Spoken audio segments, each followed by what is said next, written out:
Dios. Y usted puede ponerse de pie y saludar a su hermano que está ahí cerca. Extiéndale su mano, dígale Dios le bendiga, que gusto verlo, qué bueno que vino temprano. Y dígale, recibe hoy un milagro, recibe esa palabra de Dios para tu vida. Amén. Gloria a Dios. Amén. Gloria al Señor. Bien, hermanos, comenzamos esta mañana con una oración al Señor para darle gracias por su misericordia y su amor. Así es que les voy a invitar a que cierren sus ojos y podamos orar esta mañana. Amado Dios, te damos gracias esta mañana por tu amor, tu misericordia, por tu bondad, porque tú eres bueno, Señor. Gracias por nuestra vida, gracias de poder levantarnos esta mañana. Gracias, Señor, por la oportunidad de vida que tú nos das. Esta mañana estamos agradecidos, Señor, y estamos acá en tu casa, felices y dispuestos en nuestro corazón a ser bendecidos por ti. Habla, Señor, lo que por medio de tu palabra quieras enseñarnos. Permítenos gozarnos hoy en el tiempo de la alabanza y la administración y poder darte a ti toda la gloria y la honra por los siglos de los siglos. Señor, tú eres, Señor, la persona más importante en este lugar, Señor, a la cual damos honor y gloria, Padre. Toma el control de nuestra mente, de nuestro corazón, de nuestros sentimientos, y sean sujetos y llevados a la obediencia de Cristo Jesús para la gloria de tu nombre. Espíritu Santo, muévete en medio de nosotros y llénanos. Llena nuestras lámparas de tu presencia, Señor, de tu amor, de tu gozo, en el nombre poderoso de Jesús. Amén y amén. Gloria al Señor. Esta mañana tenemos que meditar en un tema importante acerca del pueblo de Dios. Recordemos, mis hermanos, que estamos en un momento importante este mes de octubre. ¿Cuántos saben qué número es el mes de octubre? Número 10. Es el mes número 10.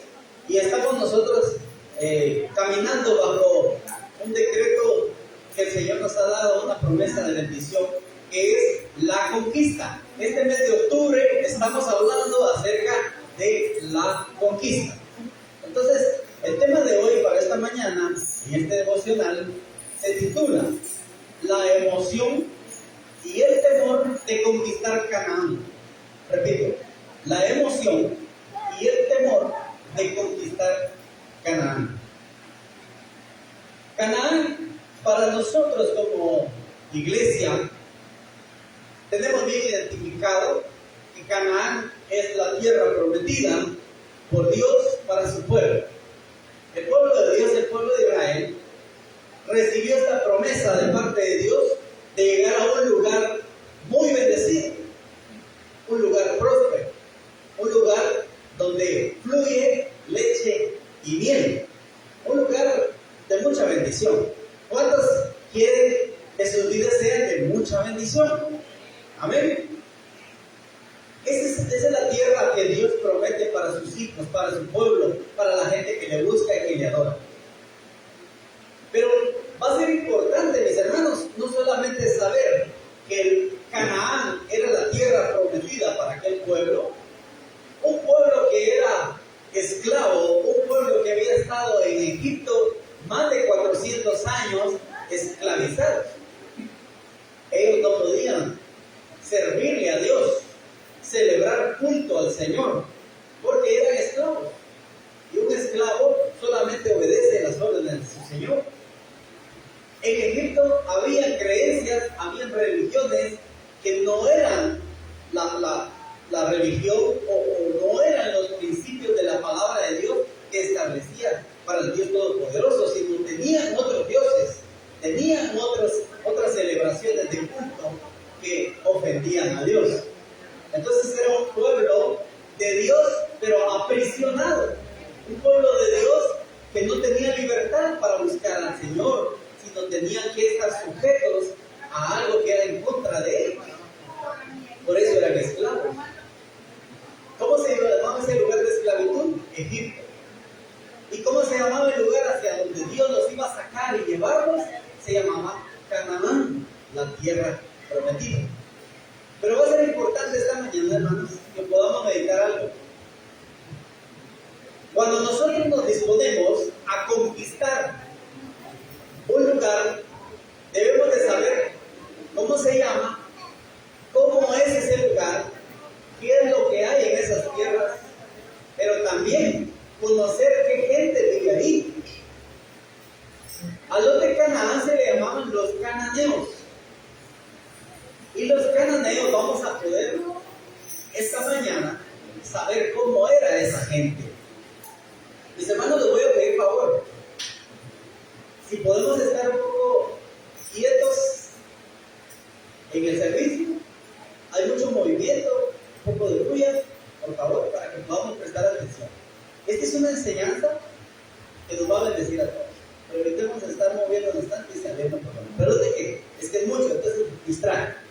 Muchas gracias, hermano. Me porté con tu papá regañón, ¿verdad? Pero es necesario cuando estamos en la casa de Dios y venimos a aprender.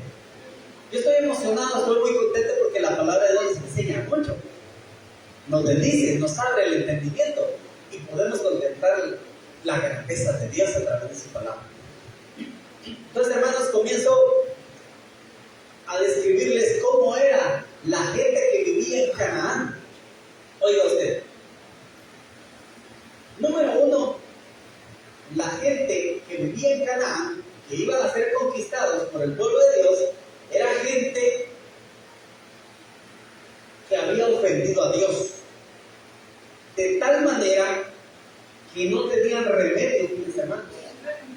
Era gente que practicaba el pecado a tal nivel que Dios ya no iba a permitir más esa ofensa a Dios. Era un pueblo que se había rebelado y tenían otros tipos de adoraciones y hacían tanta maldad como personas que Dios ya había dictado juicio. Y por eso el pueblo de Dios, Israel, iba a poseer aquella tierra. Humanamente podríamos pensar, hermano, a la hora de conquistar iban a haber muertes. Usted sabe que sí. Iba a haber una matanza tremenda en ese lugar porque al conquistar aquel pueblo que le había costado tanto esas tierras no se iba a dejar. Ese pueblo de Canaán iba a pelear con todo lo que tenía para no permitir ceder las tierras y su bendición, hermanos. Se iba a desatar una guerra tremenda de poder entre el pueblo que ahora le pertenece a esta tierra, que eran los cananeos, y otras tribus más, a defender con toda su fuerza, sus instrumentos de guerra, con toda su experiencia de batalla, contra un pueblo que venía hacia ellos, llamado el pueblo de Israel, que venía de ser cautivos allá en Egipto y que venían a conquistar estas tierras que les pertenecían en este momento a otra gente que iba a luchar con todo. Habría entonces una matanza tremenda en aquel lugar. Pero lo que sucede es que Dios ya había dictado un juicio contra ellos por haber ofendido a Dios de tal manera. Era gente depravada, hermanos. Gente que había ofendido de tal manera a Dios que yo quiero mostrarles las cosas más importantes de ellos. Según relatos del Antiguo Testamento, los cananeos y las tribus de alrededor practicaban cosas muy ofensivas a Dios. Número uno, hacían sacrificios de niños, asesinaban niños y los ofrecían como un sacrificio a uno de los dioses que tenían los cananeos, que era Moloch. Moloch era un dios que ellos habían establecido y levantado en aquel lugar, que tenía los brazos de esta forma, los dos brazos, y las personas llegaban y sacrificaban a los niños, a sus propios hijos pequeñitos, y los ponían en los brazos de aquella estatua y los sacrificaban y los destazaban y los mataban, miren hermanos, derramando la sangre de aquella aquella criatura indefensa. Y según ellos, con eso agradaban a aquel Dios llamado Moloch para ellos. Eso ofende a Dios, porque el Señor dijo: no tendrás delante de mí dioses ajenos. Es un Dios celoso, es el único Dios, no hay más dioses. Eso ofendía tanto a Dios, porque no solamente un Dios ajeno, sino sacrificando a los niños. Número 2, esta gente era depravada porque practicaba incesto. El incesto son relaciones sexuales que existen incluso entre familiares. Fíjese que practicaban que un hijo tenía relaciones con una mamá, con su propia mamá, la hija mujer con su propio papá, o entre hermanos. Y ellos ya no tenían temor a Dios. Hacían todas esas barbaridades sin sentirse mal. Número 3, esta gente cananea que vivía ahí y que iban a ser conquistados, ofendían a Dios con estas barbaridades del bestialismo. El bestialismo también se le llama zoofilia. Tenían relaciones ellos con animales. Esa depravación era tremenda. Había llegado aquella gana que poseía esa gente de hacer maldad y el pecado. Ya no había temor de Dios. Y así menciona la Biblia muchas barbaridades extremas que esta gente provocaba. Eso había subido delante de Dios. Eso ofendía al Señor. Y Dios ya había dictado el juicio. Quiero leerles que Dios ya había anticipado todas las cosas que pasarían para el pueblo de Dios mucho tiempo antes, desde el tiempo de Abraham. Solo imagínese usted que Dios le promete a usted una descendencia bendecida, un pueblo, una tierra bendecida donde va a haber mucha prosperidad. Dios le promete a Abraham un hijo que iba a tener una gran descendencia. ¿Cómo ponerle atención a la palabra de Dios si no tiene al hijo todavía y no tiene tierras propias? ¿Cómo creerle a Dios que en su vejez va a tener un hijo y luego una gran descendencia y una gran bendición, y todas esas tierras que ve sus ojos van a ser de su familia? Vamos a Génesis capítulo 15, verso 16. Ponga atención en 4 cosas importantes que Dios le dice a Abraham que va a suceder en el futuro y que ahora en el tiempo de la conquista sucede. Génesis capítulo 15, verso 16 dice: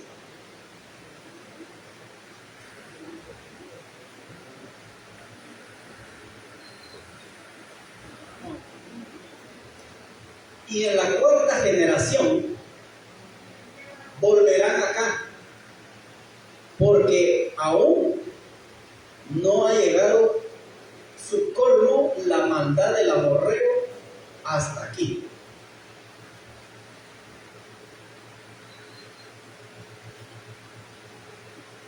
Vamos a retroceder, regresemos desde el versículo 13, capítulo 15, verso 13 de Génesis.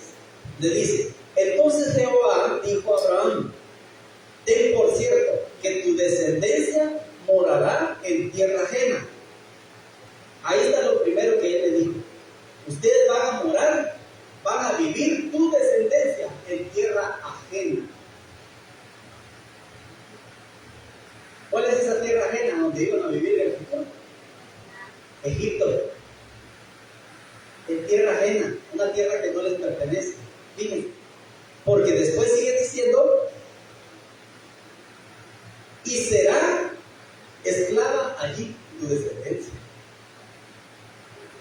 Ni había nacido su hijo y ya le está diciendo que en el futuro toda su descendencia y su familia va a estar en tierra ajena. 2, van a ser esclavos allí. 3, y será oprimida 400 años, le dice el Señor. Mire, está en la Biblia, estamos leyendo la Biblia. Génesis capítulo 15, verso 3.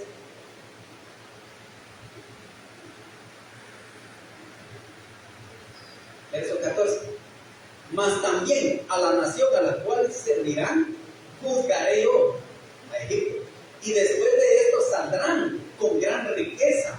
Mire, está de una vez diciéndole, los voy a hacer libres de Egipto y van a salir bendecidos con mucha riqueza de aquel lugar. Verso 15. Y tú vendrás a tus padres en paz y serás sepultado en buena vejez, le dice Abraham. Verso 16. Y en la cuarta generación, volverán acá, porque aún no ha llegado a su colmo la maldad del amorreo hasta aquí.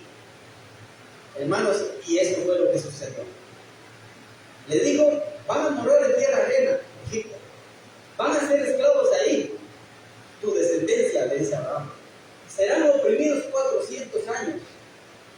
Pero en la cuarta generación volverán acá, a la tierra prometida de Canaán. Si revisamos esas cuartas generaciones, ¿cómo se llamaba el hijo que le nació a Abraham? Isaac.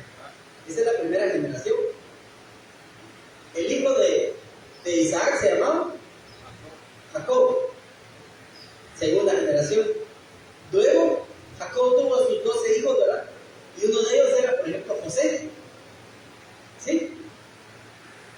Y después de José, la siguiente generación era la de Moisés. En la cuarta generación volverán ustedes acá.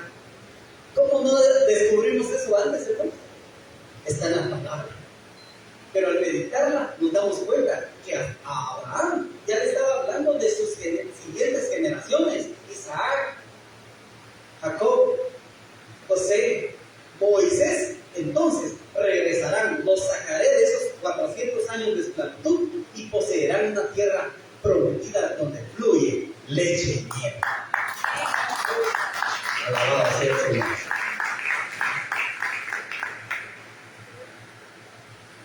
Todas las cosas están en las manos de Dios. Al conocer esto, usted se da cuenta de algo. Usted no había nacido y Dios ya tenía planes con usted. Usted está vivo y Dios ya tiene planes para los siguientes años de su vida. Y buena noticia, Dios tiene planes para sus hijos, para sus nietos y para las siguientes generaciones, porque hay bendición de Dios para su pueblo.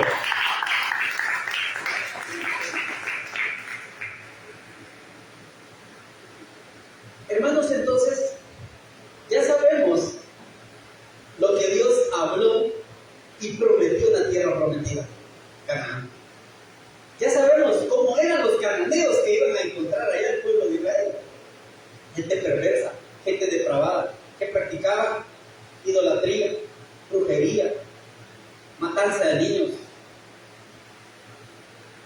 incesto.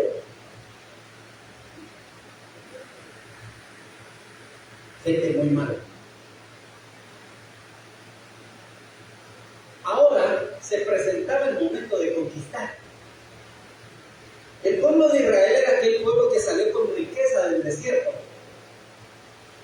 Habían pasado cosas gloriosas. Hermanos, ¿recuerda usted cuando cruzaron el Jordán? Se abrieron las aguas.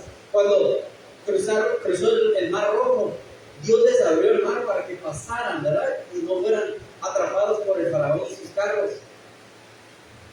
Cosas gloriosas.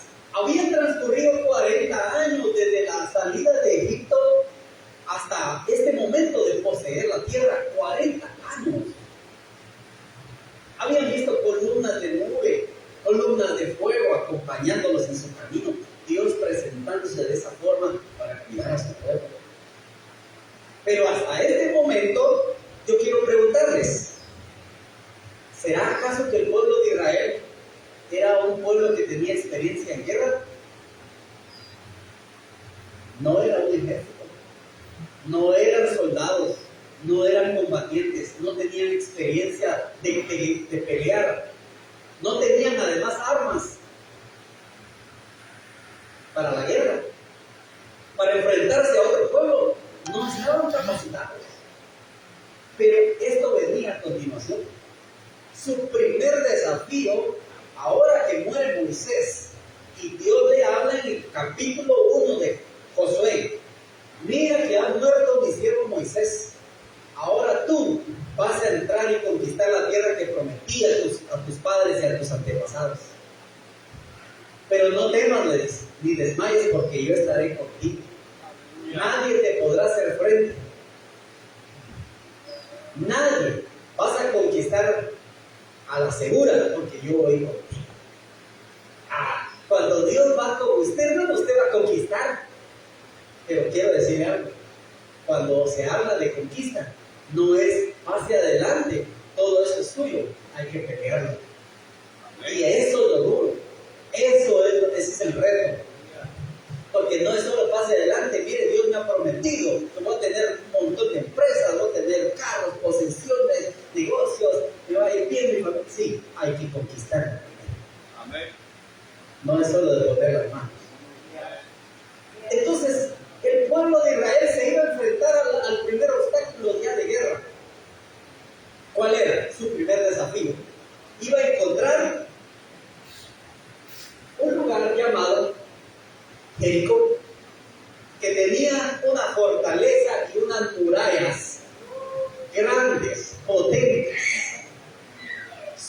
Oiga hermano, su primer desafío antes de conquistar, se le van a levantar muros, murallas y fortalezas para tratar de desanimarlo, para mostrarse que son poderosos, y usted se va a sentir de repente como el pueblo de Dios en ese momento, inferior, como langosta, pequeñitos, porque se iba a enfrentar a un pueblo guerrero que tenía fortalezas, armas y además gigantes.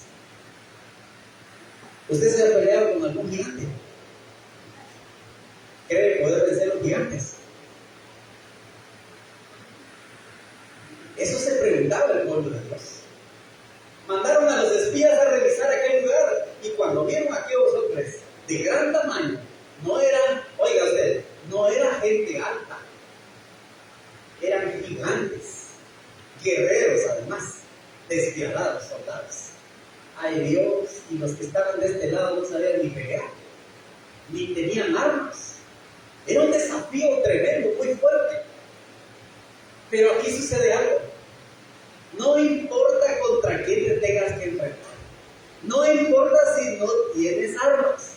Si Dios te ha dicho, ve y conquista, que yo iré contigo, la victoria está asegurada. Gloria sea el nombre del Señor. Su primer desafío, las murallas de Jericó, ciudad fortificada y con gigantes. Lo primero y el primer obstáculo de una conquista es el temor. Lo primero que ellos tuvieron fueron miedo. Regresaron temerosos, diciendo estos espías, no vamos a poder. Fíjate Josué que está duro esto, está tremendo. Ahí hay gigantes, sí es cierto, ahí fluye leche y miel, es una tierra próspera, pero nosotros somos tan pequeñitos como langostas, como grillos, delante de ellos, no, es imposible, no vamos a poder ganar. Cuando a usted le dan esa noticia, usted tiene dos opciones, o creerla, o ir a comprobar si es cierto.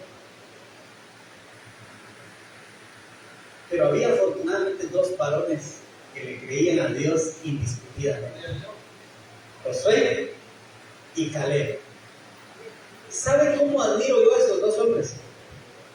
Porque cuando voltearon a ver, vieron que era cierto que había unas murallas grandes, impenetrables, que estaban frente a sus ojos. Y así puede que nosotros sintamos ver que hay murallas grandes que no se puedan derribar aparentemente con nuestras fuerzas. Pero aquellos hombres creyeron en su corazón, se aferraron a lo que Dios les había dicho: ustedes van a poseer esa tierra porque se los dije yo, Dios Todopoderoso. ¿Sabe qué dijeron al pueblo? En Números 14:9: no temáis, pueblo, los comeremos como a pan. Aleluya. Qué tremendo. Como a pan nos los vamos a comer. Su protección se ha apartado de ellos. La protección de Dios se ha apartado de ellos. Y con nosotros está Jehová, no temáis. Eso animó al pueblo nuevamente. Es cierto, el favor de Dios ya no está con ellos, está con nosotros. Y Él va a derrotar esos gigantes. Y vamos a poseer. Se armaron de valor y pudieron desafiar aquel lugar. Entonces, la solución para derribar las murallas, ¿cuál es, hermano? No es ninguna arma forjada por otro. ¿Con qué derribaron las murallas? Con la fe. Con la fe en creerle a Dios que les dijo, vayan y dan vueltas alrededor. Todos los días, durante 7 días. Y el último día, el séptimo día, van a dar 7 vueltas. ¿Para qué dirá uno, verdad? ¿Para qué me envió Dios a hacer esto? Que no le entiendo la razón. ¿Qué sentido tiene lo que Dios me ha pedido hacer? ¿De qué me sirve darle vueltas a un lugar? ¿Qué va a suceder? Si lo que quiero es botarlo, conquistarlo, ¿de qué me sirve caminar?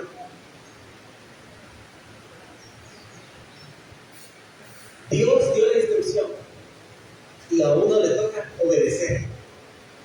Y por esa obediencia y ese acto de creerle a Dios se llama fe.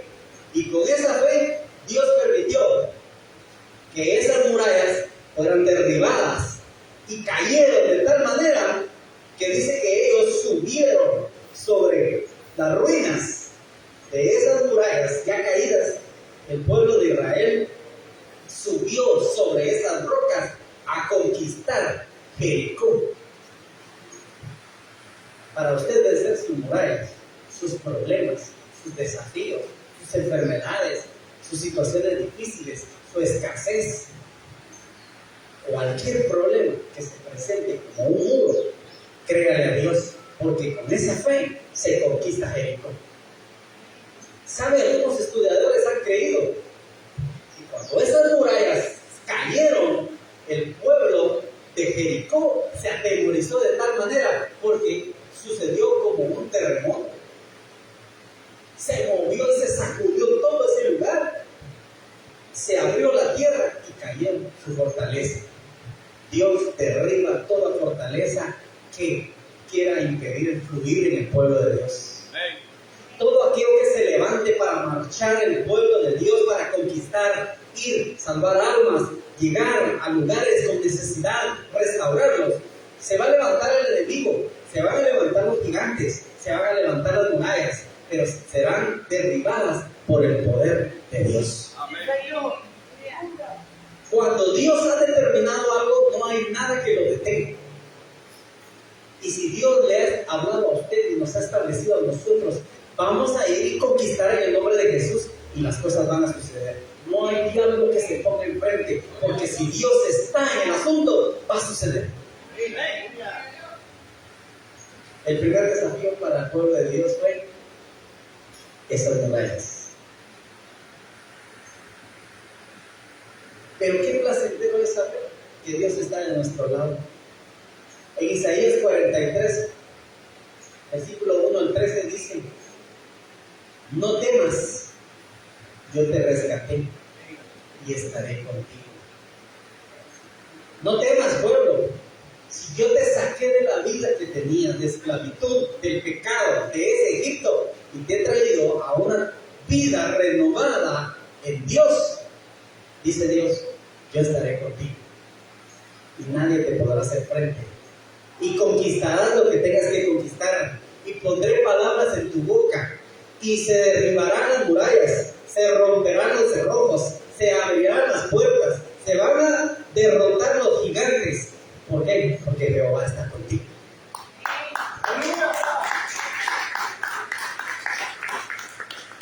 El temor, hay que tener cuidado, porque el temor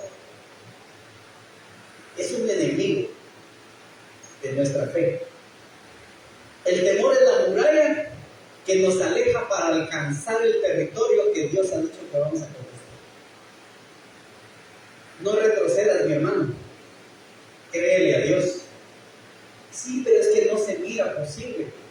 Sigue creyendo. Sí, pero es que ya no tenga fuerzas. Ríndete a Dios. Levanta tu mirada y sigue dando otro paso a la vez. Porque cada paso que tú das es una conquista.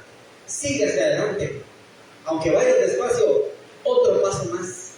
No te detengas. No tengo fuerzas. Sigue adelante. Cuando sientas, los caminos se abren. La bendición fluye y Dios te dará la victoria. Hay muchas manifestaciones del temor en la vida del ser humano.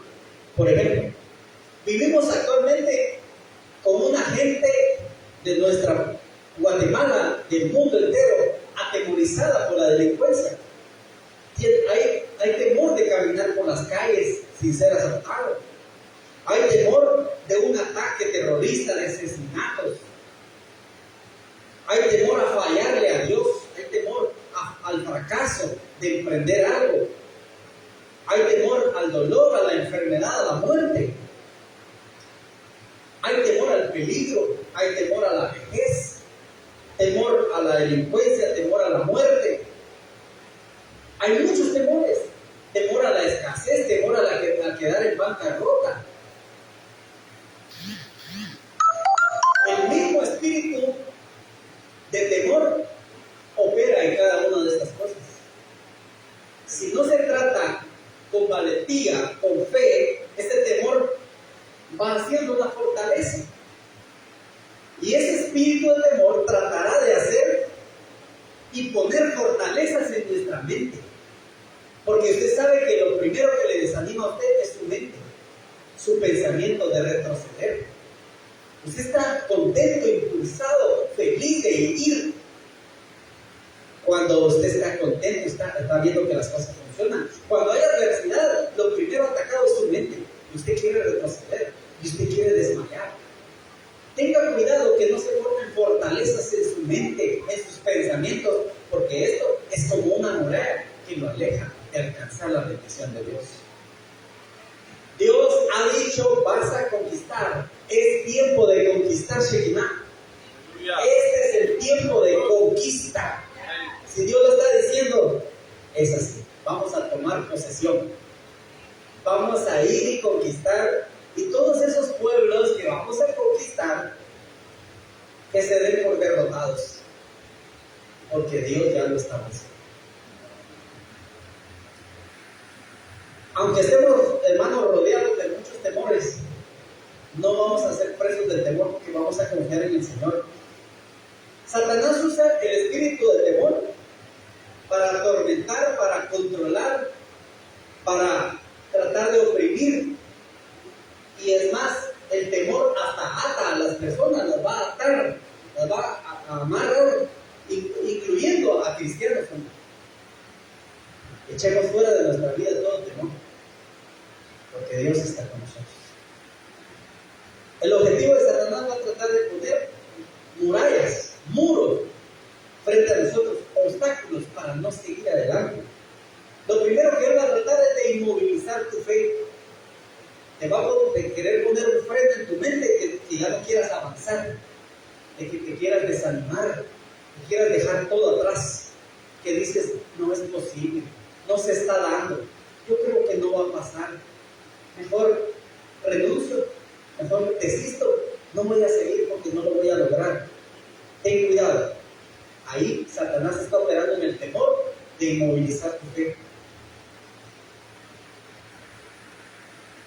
Él va a tratar en tu mente que no tomes posesión de las promesas de Dios. Son para ti, hermano. Son tuyas. Esas promesas son para el pueblo de Dios y hay que tomarlas, recibirlas, arrebatarlas. Pero Él va a tratar la manera de desanimar y poner la duda. Va a tratar la manera en la mente, por medio del temor, de que desobedezcas a Dios. También de que no hagas la voluntad y la obra de Dios. En resumen, el temor es pecado. ¿Saben por qué es pecado? Porque el temor es lo contrario a la confianza y a la fe en Dios. Y todo lo que sea contrario a Dios es pecado. Cuando usted tenga temor, hermano, échalo fuera en el nombre de Jesús. Porque Dios a usted le ha dado un espíritu de poder y de dominio propio, no de cobardía ni de temor. No es por sus fuerzas, mas por las fuerzas del Espíritu Santo. El temor saca de la voluntad de Dios a cualquiera. Y el ejemplo es el pueblo de Dios.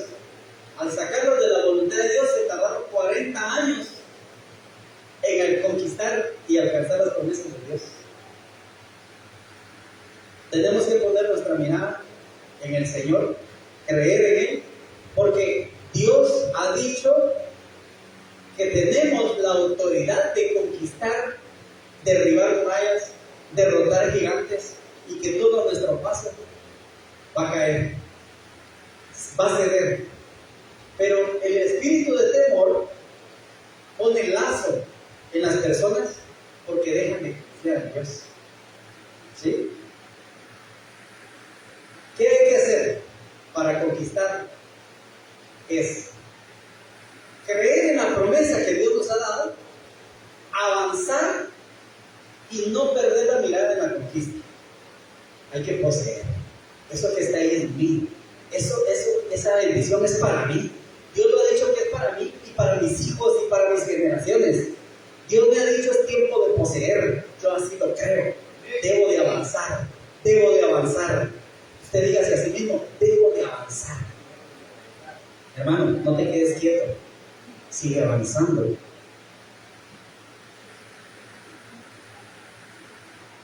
La vida es de ciclos. Los ciclos es como una rueda. Comienzan, avanzan y terminan. Pero comienza otro ciclo. Dios comenzó un ciclo con Moisés, sacándolos, llevándolos al desierto hacia la tierra prometida. Se cerró el ciclo cuando Moisés murió, pero comenzó otro ciclo con Josué. Ahora conquistando, ahora reconociendo los lugares que iban a conquistar. Ahora es el momento de reconocer el terreno que Dios nos va a dar.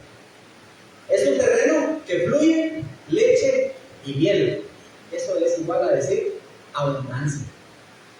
Hay bastante para todos. No basta solamente en creer la promesa. Hay que levantarse y tomar posesión. A la hora de la conquista sabemos bien que va a haber oposición. Cuando usted tenga problemas, resistencia, desafíos, usted va por buen camino.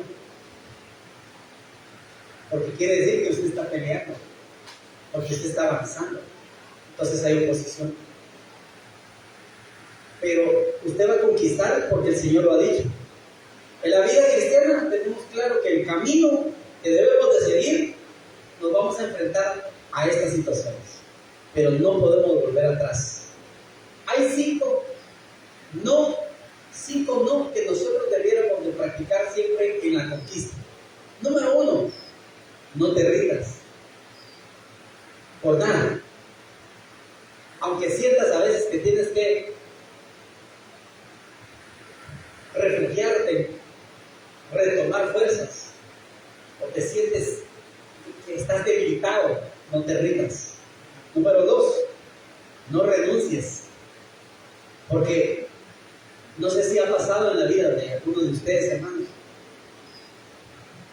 que cuando la situación es difícil, dan ganas de renunciar, dan ganas de tirar la toalla. Se los estoy diciendo no porque lo leí en un libro, sino porque la vida sí es de luchas y adversidades, de problemas, de situaciones difíciles que hay que afrontar. Y muchas veces dan ganas de tirar la toalla. ¿Cuántas toallas hubiéramos tirado ya en el camino, hermanos? Rollo de toallas, ¿verdad? ¿Por qué estamos hoy de pie? Porque el Señor y su gracia nos levanta. Entonces, no te rindas. Número 2, no renuncies. 3, no desmayes. Anímate en Dios. 4, no retrocedas. No tienes que huir de la situación. 5, no dejes de confiar en las promesas de Dios. Entonces, hermanos, y con esto termino. En resumen, antes de conquistar, hay que tener claro con quién nos vamos a enfrentar. Número 2, recordar que para conquistar, ¿quién está de nuestro lado? Número 3, que nosotros no somos cualquier cosa. Dios nos ha escogido, nos ha redimido, nos ha limpiado, nos ha preparado y nos ha capacitado para ir y conquistar. Somos guerreros del ejército de Dios. No somos gente que tenga miedo. Vamos a enfrentar adversidades, sí, pero Jehová está de nuestra parte. Así es que vamos a conquistar con fe, con valentía. Las cosas van a ser posibles y nuestra boca hoy lo pronuncia y lo proclama. No más temor, no más zozobra, no más escasez, no más ataques del enemigo. Dios está de nuestro lado y vamos a conquistar. Pónganse de pie, por favor. Pónganse de pie todos los que van a conquistar esta mañana. Todos aquellos que saben que estamos en el momento exacto de derribar esas murallas. Van a caer las murallas. Vamos a entrar a territorio de conquista, mis hermanos. La cosecha está cerca. Vamos a retomar lo que siempre ha sido nuestro, hermanos. No es algo nuevo, es la bendición que Dios ya ha preparado para nosotros.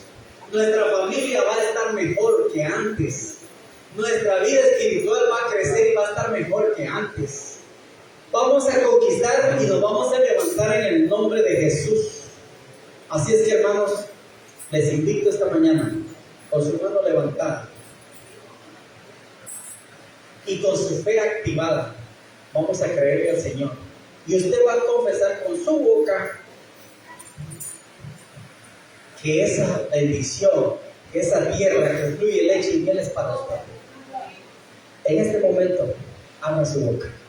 Dígale al Señor: yo vengo con mi mano levantadas a darte gracias por esa bendición que has preparado para mí, por esa tierra que has determinado para mí, para mi familia, para mi iglesia.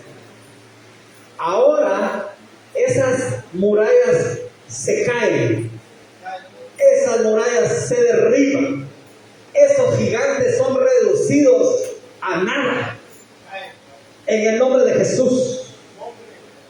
El enemigo retrocede, el enemigo se espanta y huye delante de la presencia del Altísimo.